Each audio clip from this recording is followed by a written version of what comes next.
Hello friends, welcome back to my YouTube channel. I am Anish Kumar. तो आज की topic start करने से पहले मैं कुछ डिस्कस कर लेता हूं, जो कि मेरे प्रीवियस वीडियो पे कुछ लोगों ने कमेंट किया था कि सर कॉम्प्लेक्स पूरा कवर कर दीजिए, टॉपिक को टोपोलॉजी का क्वेश्चन करवा दीजिए, प्रीवियस ईयर का क्वेश्चन करवा दीजिए। उसको ध्यान दिमाग में रखते हुए मैं अपने सारे वीडियो को बनाऊँगा और कॉम्प्लेक्स के सीरीज में मैं क्या क्या चीज़ कवर करूँगा वो बता देता हूँ। लिमिट होगा, कंटिन्यूटी होगी, डिफरेंशिएबिलिटी, एनालिटिक फंक्शन, इसमें जो भी सी आर इक्वेशन वगैरह सारे चीज़ डिस्कस होंगे काफ़ी डेप्थ में। सिंगुलरिटी, पावर सीरीज और लॉरेंट सीरीज क्या होती है, कॉम्प्लेक्स इंटीग्रेशन डिस्कस करूँगा, branch cut, branch point, conformal mapping, bilinear transformation.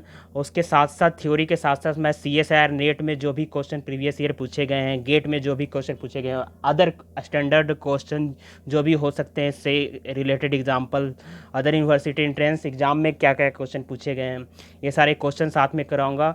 और जैसा कि जो भी प्रिपरेशन करते हैं उन्हें पता होगा कि सी एस आर नेट में 35 से 40 मार्क्स का कॉम्प्लेक्स एनालिसिस से पूछे जाते हैं क्वेश्चंस, बी और सी सेक्शन मिला मिला के, और गेट में 10 से 12 मार्क्स से क्वेश्चन आते हैं। तो काफ़ी इंपॉर्टेंट टॉपिक है और टोटली ये एनालिसिस है, तो चीज़ों को एनालाइज करके टॉपिक को मैं यहाँ पे डिस्कस करूँगा, काफ़ी डेप्थ में जाके डिस्कस करूँगा। तो मेरे चैनल के साथ बने रहिए इस टॉपिक को पढ़ने के लिए, और वैल्यूएबल फीडबैक ज़रूर दीजिएगा इस टॉपिक को पढ़ने, वीडियो को देखने के बाद। तो आज की टॉपिक को मैं स्टार्ट करता हूँ। Limit of a complex function. तो आज का टॉपिक है limit of a complex function. तो कॉम्प्लेक्स फंक्शन का लिमिट क्या होगा, उसकी डिफिनेशन क्या होगी, उसको समझने के लिए सबसे पहले फंक्शन जानना ज़रूरी है कि कॉम्प्लेक्स में फंक्शन क्या होता है, मैपिंग क्या होती है। एक्चुअली लोगों को थोड़ा दिक्कत होती है कि रियल एनालिसिस में तो रियल नंबर में एक कोऑर्डिनेट ज्योमेट्री, एक प्लेन में उसके ग्राफ आ जाते हैं, बट इसमें क्या ऐसा हो पाएगा? कॉम्प्लेक्स फंक्शन का क्या हम ग्राफ ड्रा कर सकते हैं, या फिर उसकी जो मैपिंग होती है वो क्या होती है? तो हम लोग देखते हैं कि कॉम्प्लेक्स पहले की मैपिंग क्या होती है, मैपिंग की डिफिनेशन क्या होती है। Mapping is the image as a point in डब्ल्यू is equal to f x z. जो फंक्शन डिफाइन है वो अगर डब्ल्यू है तो उसके वो सारे पॉइंट मैप इमेज होंगे, और वो मैपिंग होंगे of a point Z in a domain in of definition A. अगर इस तरह से फंक्शन को डिफाइन है, ए से सी में डिफाइन है, तो ये जो डोमेन है इसके करस्पॉन्डिंग जो इमेज आएगा एक प्लेन में आएगा, ये डोमेन भी किसी एक प्लेन में होगा, तो इसके करस्पॉन्डिंग जो इमेज आएंगे वो क्या होंगे, मैपिंग होगा। जैसे कि इसमें एक दिक्कत होती है कि जैसे रियल वैल्यूड फंक्शन में दो वेरिएबल होता है, एक रियल वैल्यूएबल एक्स होता है, उसके करस्पॉन्डिंग वाई हमें मिल जाता है। Just as a real valued function, real valuable may be viewed as a mapping from x axis to y axis, so may as complex valued function. अगर complex valued function है तो उसमें क्या होगा कि of a complex variable be viewed as a mapping from x y plane. यहाँ पे एक जेड प्लेन होगा, उसके करस्पॉन्डिंग इमेज निकाला जाता है, उसके करस्पॉन्डिंग फंक्शन का मैपिंग लिया जाता है टू यूवी प्लेन। एक एक्स वाई प्लेन है, उसका इमेज यूवी प्लेन डब्ल्यू प्लेन में लेते हैं। तो जेड प्लेन डब्ल्यू प्लेन मस्ट स्टे अपार्ट। तो जेड प्लेन और डब्ल्यू प्लेन को हम एक साथ ड्रॉ नहीं कर सकते, कहीं भी नहीं ड्रा सकते। रीजन क्योंकि ये जो हमारा वर्ल्ड है ये वो 3 डायमेंशनल वर्ल्ड है, और ये इसका जो इमेज और डोमेन मिला के 4 डायमेंशनल प्लेन हो जाएगा। एक डोमेन जो हो गया 2 डायमेंशन का, और इमेज जो उसके करस्पॉन्डिंग आएंगे वो 2 डायमेंशन का। तो 4 डायमेंशन इस 3 डायमेंशनल वर्ल्ड में एग्जिस्ट ही नहीं करेगा, तो ऐसा एग्जिस्ट हम लोग नहीं कर सकते हैं। तो इसका क्या करते हैं हम लोग की मैपिंग बनाते हैं। मैपिंग कैसे बनाते हैं? तो एक जेड प्लेन में लेते हैं, सपोज जेड प्लेन लेते हैं, ऐसे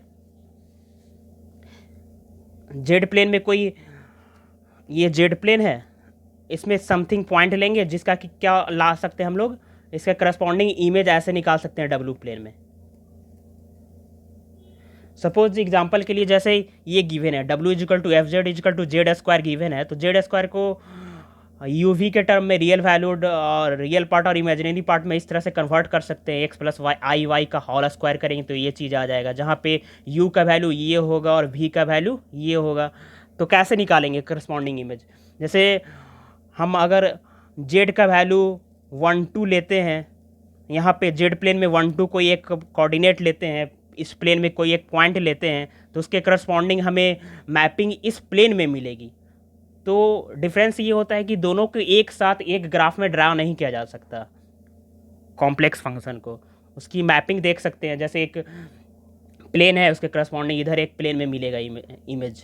तो यूवी अगर इसका निकाला जाए इस पॉइंट के करस्पॉन्डिंग तो क्या आएगा, यहाँ पे 1 2 पुट कर देंगे, तो 1 2 पुट करेंगे तो x का वैल्यू 1 और 2 पुट करेंगे तो यहाँ पे -3 आएगी, -3, और v के लिए इसकी वैल्यू 4 आ जाएगी। तो इसके करस्पॉन्डिंग जो इमेज आई जेड प्लेन में 1 2 एक पॉइंट लिए, तो उसके करस्पॉन्डिंग डब्ल्यू प्लेन में क्या आ गई, एक पॉइंट आ गई -3 4। उसी तरह कुछ और एक पॉइंट लें या फिर कोई करस्पॉन्डिंग डोमेन लें, इस प्लेन में कोई एक डोमेन लें जेड प्लेन में, तो उसके करस्पॉन्डिंग मैपिंग जो होगी डब्ल्यू प्लेन में इस तरह से कुछ आएगी।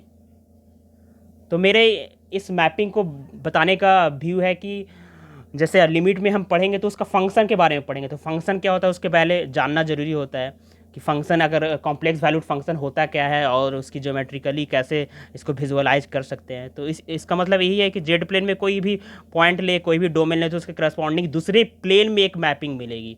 तो दोनों को एक साथ ड्रा नहीं किया जा सकता, ऐसे ग्राफ एग्जिस्ट नहीं बनाया जा सकता कॉम्प्लेक्स प्लेन में।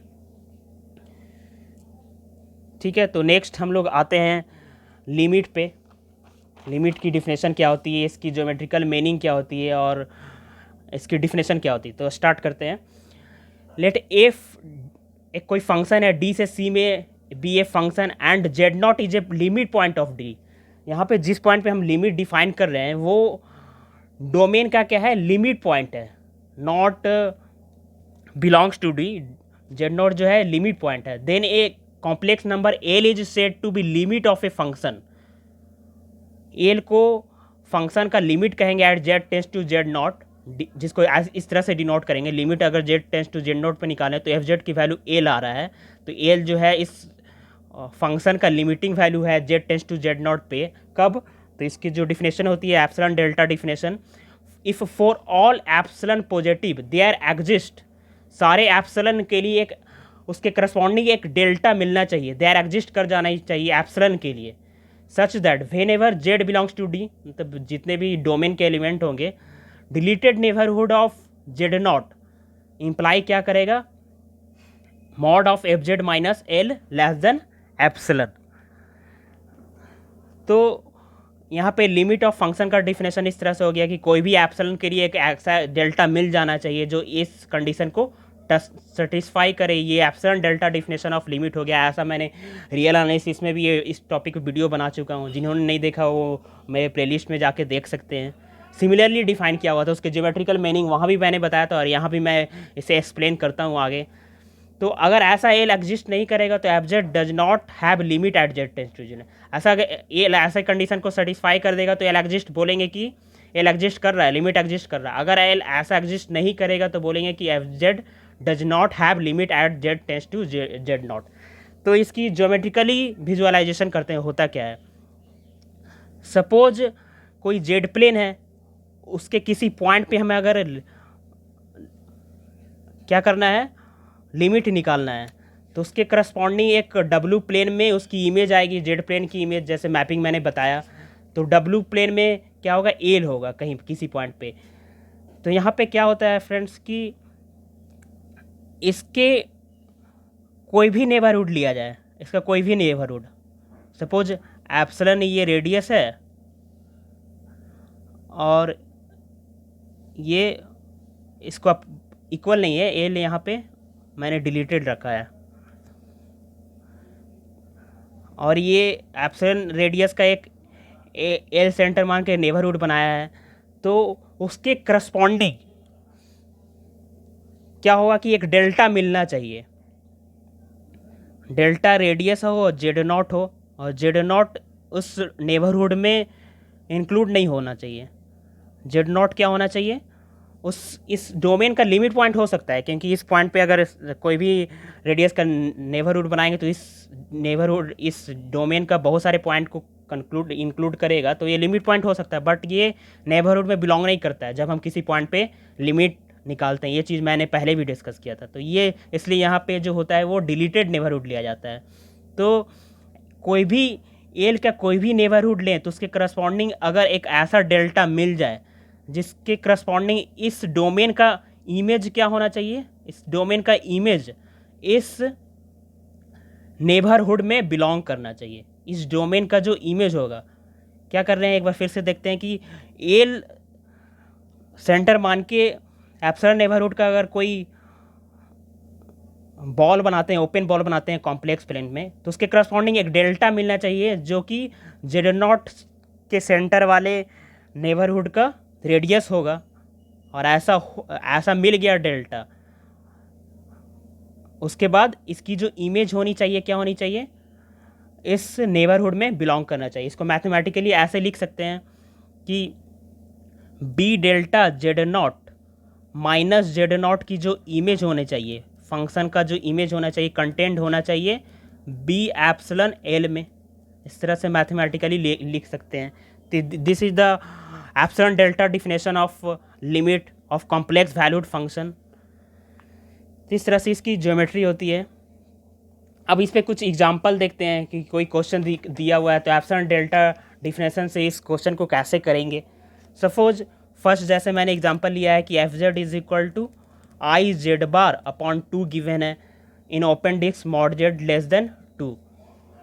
तो इसकी लिमिट की वैल्यू जेड टेंस टू 1 पे एफ जेड की वैल्यू आई बाई 2 है। सपोज ऐसे इसकी लिमिट की वैल्यू जेड की जगह 1 पुट करेंगे तो इसकी लिमिट की वैल्यू क्या हो रही है, 1/2 आ रही है, I/2 आ रही है, सॉरी।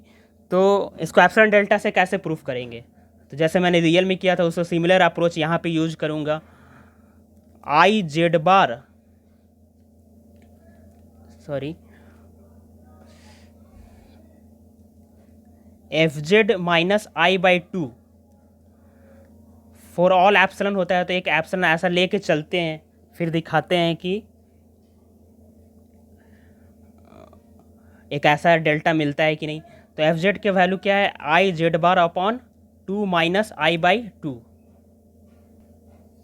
यहाँ पे जो क्वेश्चन में है उसको आई जेड बाई 2 है, ठीक है, आई जेड बाई 2।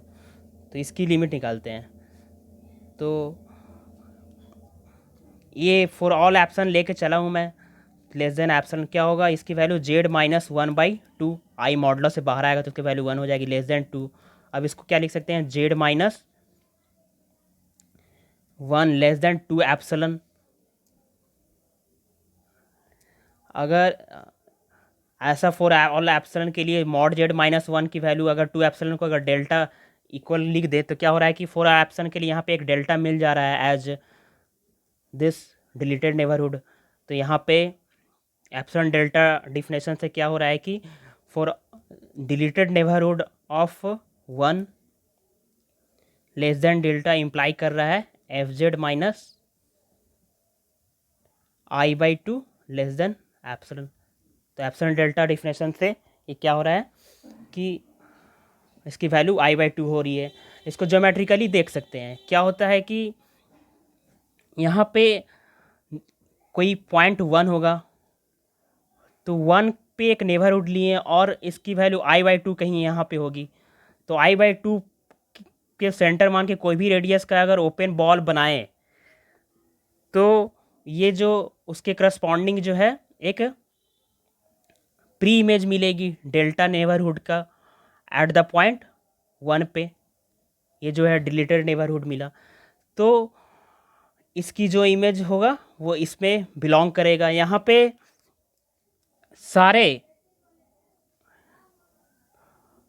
यहाँ पे लिमिट जो निकाला जाता है वो एक चीज़ बता दूं, जैसे हम लोग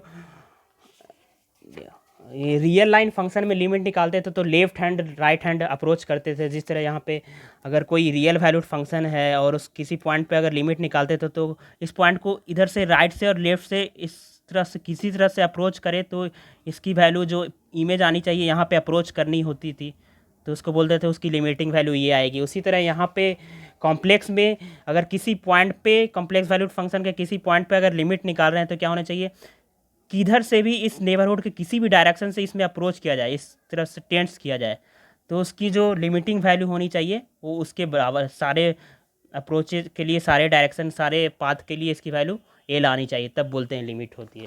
तो उसी तरह यहाँ पे वन के किसी भी पाथ से इसमें अप्रोच करेंगे वन को, तो इसकी जो लिमिटिंग वैल्यू आनी चाहिए, क्या आनी चाहिए, I/2 आनी चाहिए। तो इस तरह से इसकी ज्योमेट्रिकली इसको देख सकते हैं। सेकंड क्वेश्चन देखते हैं। यहाँ पे गिवन है 3z² ओपन यूनिट डिस्क के लिए और z mod z equal to 1 के लिए इसकी वैल्यू 3 है। तो यहाँ पे अगर वैल्यू जेड का वैल्यू 1 या -1 ले तो इसकी लिमिटिंग वैल्यू क्या आएगी, 3 आएगी। बट अगर कुछ और लें, जेड इजकल टू आई ले लें, तो इसकी लिमिटिंग वैल्यू क्या आएगी, लिमिटिंग वैल्यू निकालना है मुझे, तो जेड को आई के से अप्रोच कराना है, आई पे अप्रोच कराना है, तो उसके लिए हम लोग करस्पॉन्डिंग फंक्शन क्या लेंगे, ये लेंगे। तो इसकी जो लिमिटिंग वैल्यू आएगी -3 आ रही है, तो नॉट इक्वल टू कह सकते हैं कि इसका जो 3 पे ये अप्रोच नहीं करेगा for z equal to i. तो ये फंक्शन का लिमिट क्या हो रहा है, एफ जेड का limit does not exist, does not equal to 3, इस तरह से दिखा सकते हैं। एप्सिलॉन डेल्टा डिफिनेशन से इसको हम लोग डिस्प्रूव कर सकते हैं, इसकी लिमिटिंग वैल्यू 3 नहीं आएगी। तो कैसे करते हैं, ये मैंने रियल में कराया था, तो इसको फिर से देखते हैं कि कैसे करते हैं। तो एक एप्सिलॉन ले लिया जाता है, सपोज एप्सिलॉन का वैल्यू 2 है और नेगेशन जो है लिमिट का फंक्शन का फॉर ऑल डेल्टा होना चाहिए। तो डेल्टा का वैल्यू मैं क्या मान लेता हूँ, >1 मान लेता हूँ, और मॉड जेड इक्वल टू 1 पे इसकी लिमिटिंग वैल्यू निकालते हैं।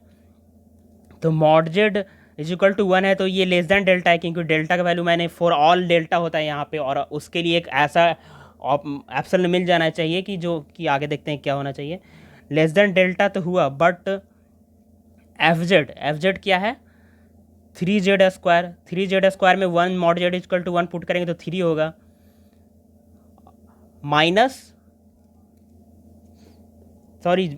जेड इक्वल टू अगर आई पुट कर दें तो इसकी वैल्यू क्या हो जाएगी, -3 हो जाएगी, क्योंकि जेड इक्वल टू आई भी इसको सेटिस्फाई करेगा, और -3 करेंगे तो इसकी वैल्यू आ जाएगी 6, जो कि एप्सिलॉन 2 से बड़ा है। तो यहाँ से इसकी वैल्यू 3 नहीं होगी। By the definition of epsilon delta इसको क्या कर सकते हैं, हम शो कर सकते हैं। या फिर दूसरा मेथड, एक और मेथड, अगर जेड की value mod z equal to 1 है तो जेड की वैल्यू आई थीटा है, तो ये थीटा का वैल्यू अगर हम पाई और 2 थीटा नॉट इक्वल टू पाई और 2 पाई ले तो इसकी वैल्यू एफ जेड जो है 3 पे अप्रोच नहीं करेगा। पाई और 2 पाई लेंगे तो 3 आ सकता है, लेकिन उसके अलावा कोई भी अदर पॉइंट्स पे इसकी वैल्यू लिमिटिंग वैल्यू 3 नहीं आएगा। तो इस फंक्शन के लिए इसकी लिमिटिंग वैल्यू 3 नहीं हुई इस तरह से। तो ये तो हो गया एप्सिलॉन डेल्टा डिफिनेशन। अब नेक्स्ट थ्योरम पे आते हैं, इंपॉर्टेंट थ्योरम, जिससे हम लोग मैक्सिमम क्वेश्चन को करेंगे। लिमिट का जो यूज है, काफ़ी यूज है। आगे जब हम सिंगुलरिटी पढ़ते हैं, एनालिटिक फंक्शन करते हैं, डेरिवेटिव निकालते हैं, कंटिन्यूटी पढ़ते हैं, तो लिमिट काफ़ी ज़रूरी होती है। ये बेसिक्स है, तो इसको समझना, इसको अच्छे से डेप्थ में समझना काफ़ी ज़रूरी है। तो इसकी जो डिफिनेशन होती है, एक इम्पॉर्टेंट थ्योरम है लिमिट का, कि लिमिट और कैसे निकाला जा सकता है। तो एफ जेड कोई फंक्शन है, उसका रियल पार्ट यू है, be a complex valued function that is defined in some neighbourhood of Z naught except Z not. तो जेड नॉट पे लिमिट निकाल रहे हैं तो जेड नॉट उस डोमेन में बिलोंग नहीं करेगा। तो उसकी जो अगर लिमिट निकालते हैं Z tends to Z not पे, F Z equal to W naught होगा if and only if U पे इसकी लिमिटिंग वैल्यू यू नॉट हो और भी पे इसकी limiting value x y equal to x not y not ले, तो क्या होना चाहिए, भी नॉट हो। तो कोई भी कॉम्प्लेक्स वैल्यूड फंक्शन का अगर हमें लिमिट निकालना है तो ये कर सकते हैं। यू एक्स वाई का वैल्यू लिमिटिंग वैल्यू निकालें, जैसे रियल वैल्यू डबल वेरिएबल का हम लोग लिमिट निकालने आता है तो वो निकालें, और डबल वेरिएबल भी जो भी है, डबल वेरिएबल डोमेन का फंक्शन है, तो इसकी लिमिट निकालें। यू नोट आया, वी नोट आया, तो यू नोट और वी नोट आई ऐड करके अगर लिख दे तो एफ जेड का लिमिट निकल जाएगा z tends to Z not पे। तो इस मेथड का जनरली हम लोग यूज करेंगे सारी जगह पे। और इस का मैं एप्सिलॉन डेल्टा डिफिनेशन से इसका मतलब बता देता हूँ कि एक्स वाई अगर एक्स नॉट वाई नॉट पे टेंस कर रहा है तो इसका मतलब हो गया कि deleted neighbourhood of x not y not. तो नेबरहुड प्लेन में क्या होता है, एक ओपन डिस्क की तरह वर्क करता है, x minus x not square, y minus y not whole square, और इसका under root less than delta होगा। तो ये क्या होगा, ये होना चाहिए, इसको सेटिस्फाई करना चाहिए। तो बोलेंगे कि ये जो इसकी लिमिटिंग वैल्यू आएगी यू नोट आएगी। इस तरह से भी का भी आएगा। तो कोई भी कॉम्प्लेक्स वैल्यूड फंक्शन का किसी पॉइंट पे अगर लिमिट निकालना है तो उस अगर इसका लिमिट निकाल ले, यू पार्ट होता है, एक रियल पार्ट होता है और इमेजिनरी पार्ट होता है, तो रियल पार्ट का अलग लिमिट निकाल लें और इमेजिनरी पार्ट का अलग निकाल लें, तो उससे क्या होता है कि उसकी फंक्शन का लिमिट निकल जाता है। तो ये क्या है, if and only if definition है। और यहाँ पे एक चीज़ और ध्यान में रखिएगा कि जो जेड इक्वल नहीं होता है तो इसके जो वैल्यू आते हैं वो भी क्या होते हैं, उसको डब्ल्यू नॉट के इक्वल नहीं होता है, ये अप्रोच करता है। जैसे यहाँ पे हम देखें कि जेड अगर जेड नॉट पे अप्रोच कर रहा है तो उसके करस्पॉन्डिंग लिमिट भी है एल पे अप्रोच करेगा, नॉट इक्वल टू एल। अगर एल के इक्वल हो जाता है तो आगे देखेंगे ये कंटिन्यूस हो जाता है, फंक्शनल वैल्यू के इक्वल हो जाता है तो कंटिन्यूस हो जाता है, तो नॉट इक्वल टू। तो इस थ्योरम का यूज करके ऐसे हम लोग सिमिलरली हम लोग epsilon delta definition of limit topology में डिफाइन करते हैं। ये टोपोलॉजी है, आर स्क्वायर में अगर टोपोलॉजी डिफाइन करें, टोपोलॉजी आर स्क्वायर में लिमिट का डिफिनेशन डिफाइन करें तो ये कॉम्प्लेक्स प्लेन में जैसा डिफाइन किया सिमिलर होता है, सेम चीज़। आर स्क्वायर में टोपोलॉजी और कॉम्प्लेक्स प्लेन में ये चीज़ दोनों इक्विवेलेंट है, दोनों सेम चीज़ है। तो आते हैं नेक्स्ट इसके बारे में, इस ये जो क्वेश्चन ये जो थ्योरम करा है उस पर एक एग्जांपल देखते हैं कि limit z tends to 1+i पे इसका इम्प्लीकेशन कैसे इसका वैल्यू निकालने में करेंगे। तो देख रहे हैं यहाँ पे कि एफ जेड जो गिवन है क्या है, जेड स्क्वायर -2z + 1। तो इसको हम लोग x+i रियल वैल्यूड और रियल पार्ट और इमेजिनरी पार्ट को वैल्यू का निकाल सकते हैं, +1। तो x square -y square +2i(xy) -2x -2iy +1। तो इसका जो रियल पार्ट हो गया x square -y square -2x +1 i हो जाएगा 2xy -2y।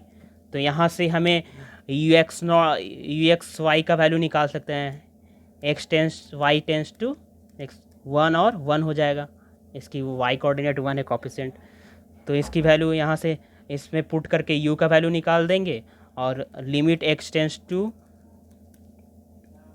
1 vxy का वैल्यू इसमें पुट करेंगे 2xy -2y और इसमें x square -y square +2x +1 में पुट करके इसका वैल्यू निकाल देंगे। जैसे कि वैल्यू पुट करते हैं तो वैल्यू आएगा 1 2 4 -1 3 आएगी और इसकी वैल्यू आ जाएगी 2 -2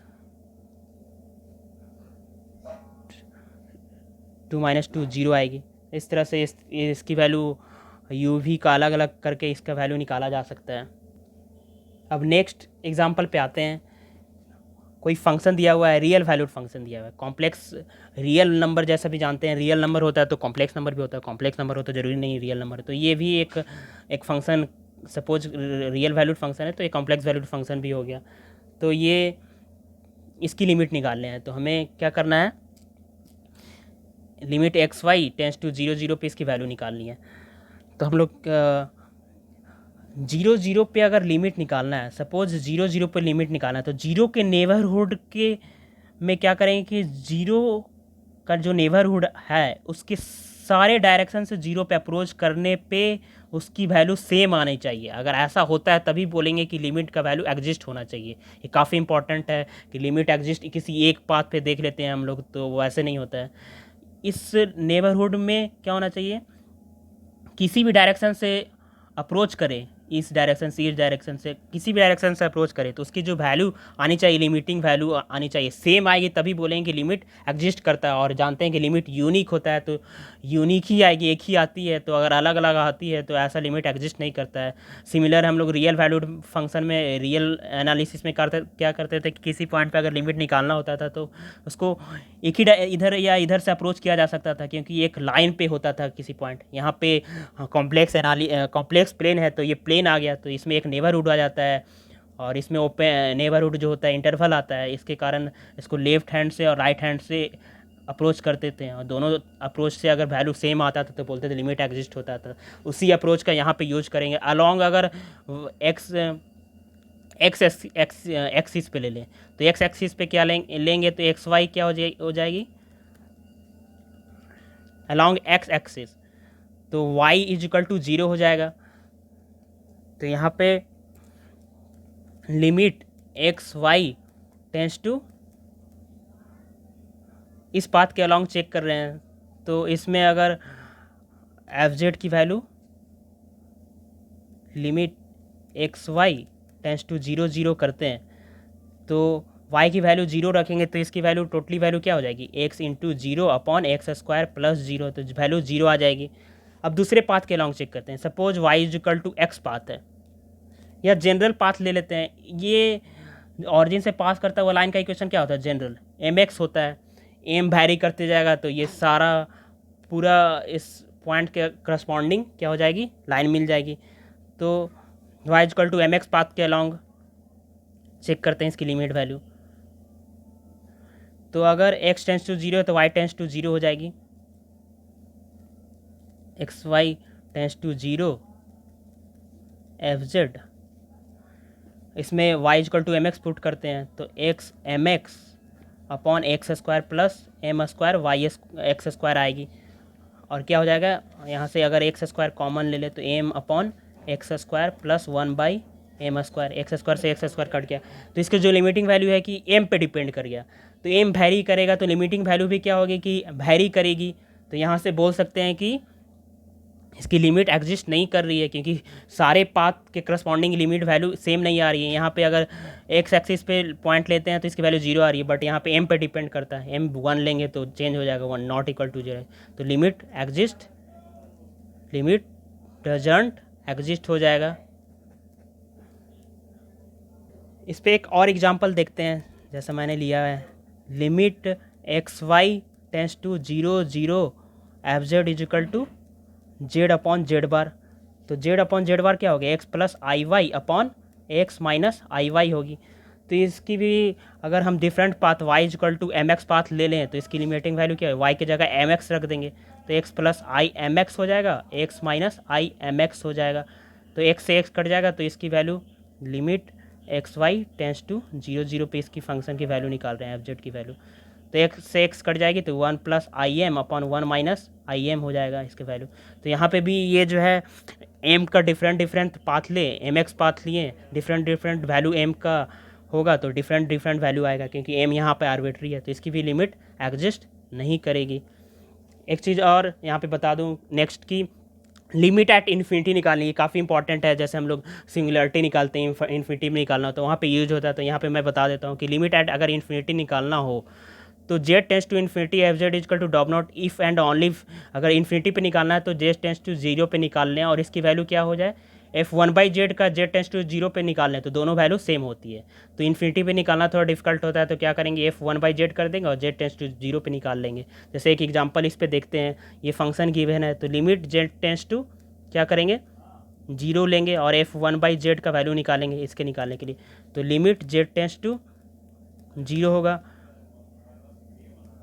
plus i upon 1 by z plus 1 हो जाएगा, तो इसकी वैल्यू क्या हो जाएगी limit z tends to 0 2 plus i z upon 1 plus z हो जाएगा, और जेड टेंस टू 0 पुट कर देंगे तो इसकी वैल्यू 2 आ जाएगी। तो एट इन्फिनिटी इसकी वैल्यू क्या होगी 2 होगी। इस तरह से limit at tends to infinity निकाल सकते हैं। तो नेक्स्ट वीडियो में हम लोग कॉन्टिन्यूटी को पढ़ेंगे। अगर आपको ये वीडियो अच्छा लगा हो तो वैल्यूएबल फीडबैक कमेंट बॉक्स में ज़रूर दीजिए, और वीडियो अच्छा लगा हो तो लाइक कीजिए, शेयर कीजिए, कमेंट कीजिए, सपोर्ट कीजिए, सब्सक्राइब कीजिए चैनल को। Thank you.